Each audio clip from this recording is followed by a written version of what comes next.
Gentiment, soyez gentils. Devant notre caméra, un jeune Algérien tente de nous empêcher de poser des questions. Soyez gentils. Laissez-le tranquille. Est-ce que les attentats de Paris, c'est grave? Les attentats de Paris en 95.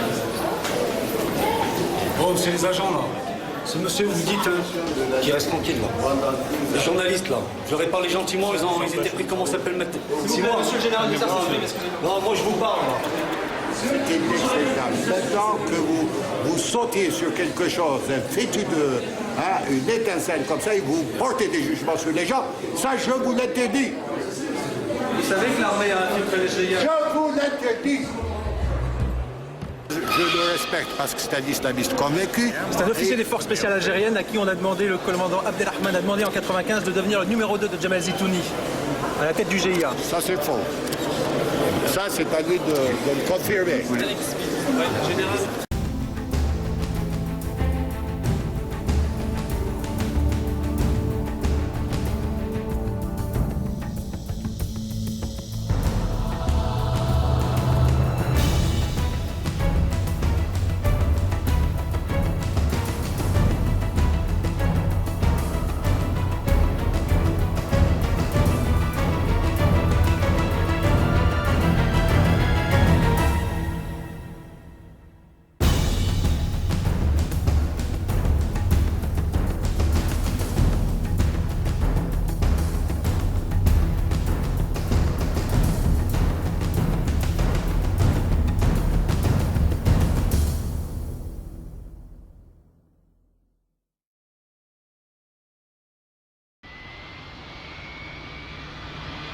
À partir de 14h30, 4 terroristes, ce que nous croyons être, ont pu s'infiltrer, passer les différents barrages de contrôle et ils prennent depuis cette heure-là en otage 232 passagers.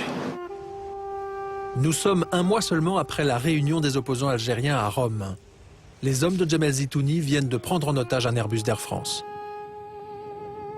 Ce jour-là, les services de sécurité de l'aéroport n'ont pas fait leur travail. Certains bagages n'ont pas été fouillés et 63 passagers sont montés dans l'avion sans que leur billet ne soit contrôlé, une négligence impensable dans un pays soumis à une guerre terroriste. Pendant ce temps, les hommes de Zitouni introduisent tranquillement dans l'Airbus des armes et des explosifs.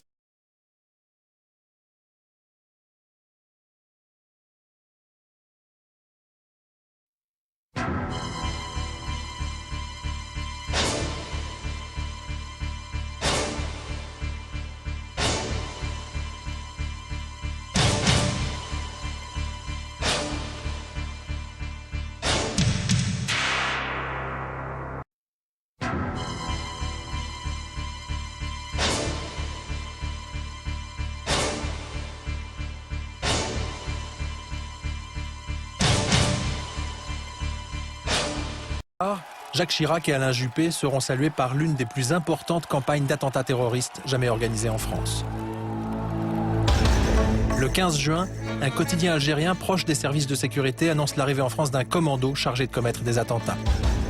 Le 11 juillet, le cheikh Sahraoui, un des dirigeants du FIS qui figurait sur la liste des hommes à abattre par Zitouni, est mitraillé à Paris. Le 25, c'est la bombe de Saint-Michel. L'affaire sent la manip, d'autant que les vrais islamistes, eux, condamnent ces attentats qui les discréditent auprès de la communauté internationale. Stratégiquement, le FIS n'avait aucun intérêt à se priver de la base islamiste, s'il y a base islamiste en France. Il n'avait aucun intérêt à se couper des pseudo-aides financières qu'il pouvait recevoir de la France. En août, comble de la provocation, un communiqué signé Zitouni ordonne au président Chirac de se convertir à l'islam. Infantilisme ou coup monté des services algériens pour discréditer les islamistes? La question se pose d'autant plus que l'organisateur des attentats de Paris, un certain Ali Touchent, est un personnage bien étrange. Depuis le début des années 90, ce lieutenant de Zitouni recrute des jeunes dans les banlieues françaises et les pousse à commettre des attentats au nom du GIA. Exemple, Khaled Kelkal, recruté par Touchent et abattu par les gendarmes en septembre 95. Attention! Ok, c'est bon! Attends, bouge-toi. Quand ils ne se font pas tuer par balle, les jeunes recrutés par Touchent sont tous interpellés.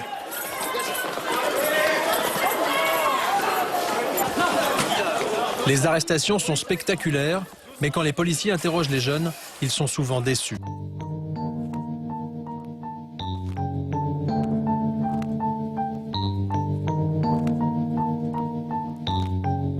Les attentats de Paris n'auraient donc pas été du terrorisme aveugle, mais des messages envoyés par l'Algérie à la France. En 1995, le gouvernement Juppé comprend-il que notre pays est probablement victime d'un terrorisme d'État? Le bilan s'élève à 24 blessés. D'après notre enquête, la DST en avait averti Jean-Louis Debré, alors ministre de l'Intérieur, dès le mois d'août, soit 1 mois après la bombe de Saint-Michel. Je sais qu'un certain nombre de fonctionnaires de la DST ont eu l'occasion de faire connaître au gouvernement leurs doutes sur l'origine exacte des attentats. Et donc il ne fallait pas être manichéen en disant il y a les bons Algériens qui gouvernent et les mauvais qui commettent des attentats en France. C'était plus compliqué. Le 15 septembre 1995, Jean-Louis Debré invite des journalistes à déjeuner au ministère de l'Intérieur. Très rapidement, il se met à parler des attentats. Il a manifestement un message à faire passer. Il nous a donc dit une chose qui a surpris en tout cas un certain nombre d'entre nous, et notamment qu'il avait des doutes sur la responsabilité des auteurs des attentats et qui se demandait si éventuellement une manipulation des autorités algériennes, de la police algérienne, était possible. Ça m'a semblé être une information de première importance, en tout cas une information nouvelle. Le lendemain, à la une du Monde, les propos de Jean-Louis Debré selon lesquels la sécurité militaire algérienne voulait que l'on parte sur de fausses pistes pour qu'on élimine des gens qui les gênent, vont provoquer la colère d'Alger. Le ministre de l'Intérieur va alors faire semblant de ne pas avoir dit ce qu'il a dit. Dans son entourage, on dément formellement l'existence de l'interview et on se réserve d'examiner toutes les suites judiciaires que mérite cette affaire. Mais quelque temps plus tard, Debré confirme ses propos à un journaliste préparant un livre sur Chirac. Dans une rencontre avec lui quelques semaines plus tard, il m'avoue qu'il l'a fait sciemment. Quel est son but? Son but, c'est d'envoyer un signal au régime algérien.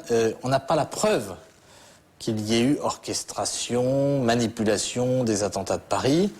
Officiellement, on attribue ça aux islamistes, mais il y a des doutes, un peu partout, dans toutes les sphères du pouvoir. Et donc, on ne va pas balancer une bombe atomique sur Alger, mais on fait passer des messages par des canaux discrets, par les services, et là, officiellement, par la presse. Par la presse. Tout en disant qu'on ne l'a pas dit, mais le message est passé. Monsieur le Président, bonsoir. Est-ce qu'on peut vous poser une question pour Canal+. Petite enquête sur les attentats de Paris en 1995.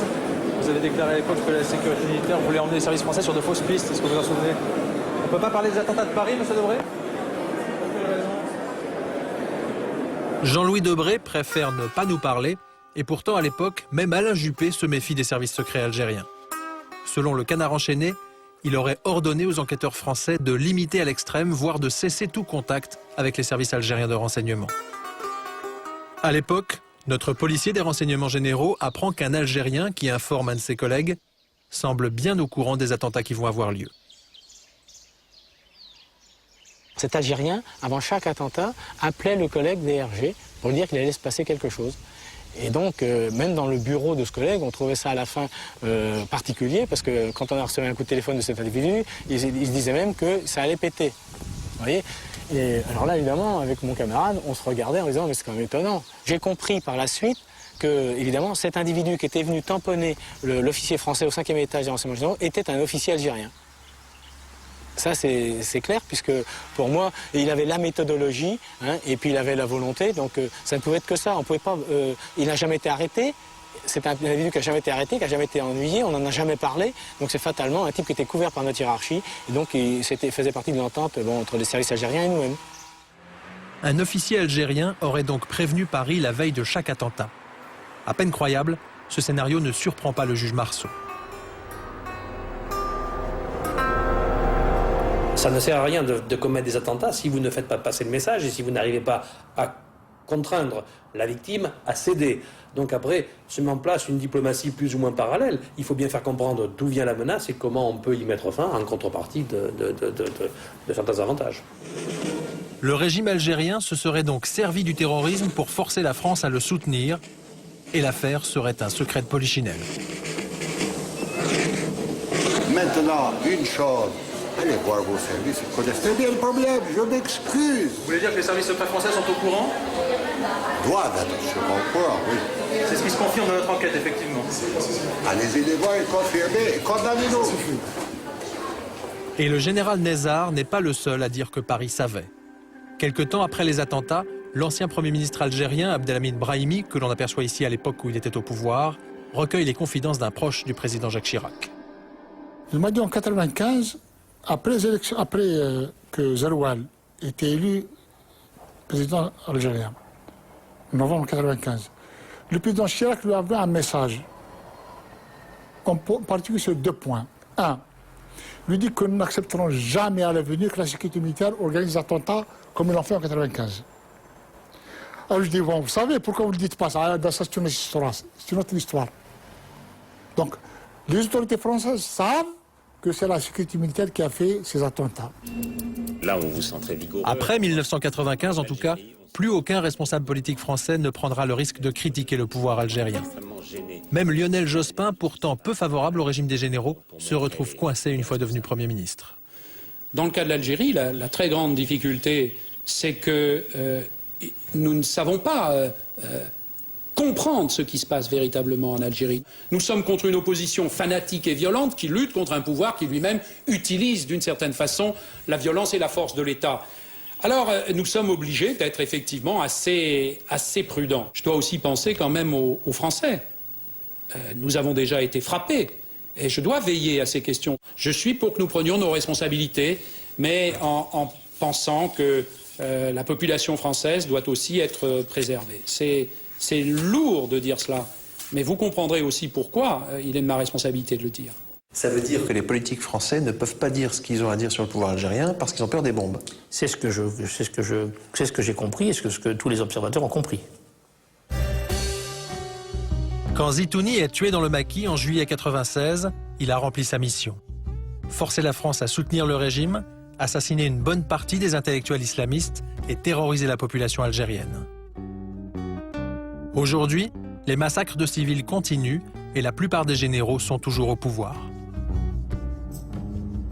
Ils ont besoin de la violence pour gérer l'Algérie. Un minimum de violence, comme ça les Algériens ils pensent à une seule chose, leur vie et leur sécurité. On ne demande pas où elle est partie la recette du pétrole, ni ce qu'on fait avec l'argent des Algériens, ni quoi que ce soit. C'est un pays qui fait 2 millions de kilomètres carrés. Qu'est-ce qu'ils ont fait de plus par rapport à ce qu'elle a fait la France? Est-ce qu'ils ont construit une ville nouvelle? Il n'y en a pas. Est-ce qu'ils ont construit des routes, des autoroutes? Il n'y en a pas. Mais on ne se révolte pas parce que c'est dangereux. C'est très dangereux. Qui soutient ces gens-là? À part la France. La France est leur principal soutien. Je ne dis pas la France, mais certains services français, certains services spéciaux français, certaines sphères politiques françaises, bien connues, aident ces gens-là. Et la vente de matériel militaire, c'est une aide supplémentaire pour permettre la survie de ces gens-là, de ces généraux-là. Ce régime, que la France soutient depuis 1992 pour des raisons commerciales, stratégiques ou par peur du terrorisme, a aujourd'hui du plomb dans l'aile. Depuis les massacres de 1997, beaucoup d'Algériens ont compris que le GIA avait souvent servi de couverture aux services secrets pour commettre massacres et attentats. Le gouvernement français, lui, fait comme s'il n'avait rien vu. En 2003, notre pays célébrera l'année de l'Algérie en France.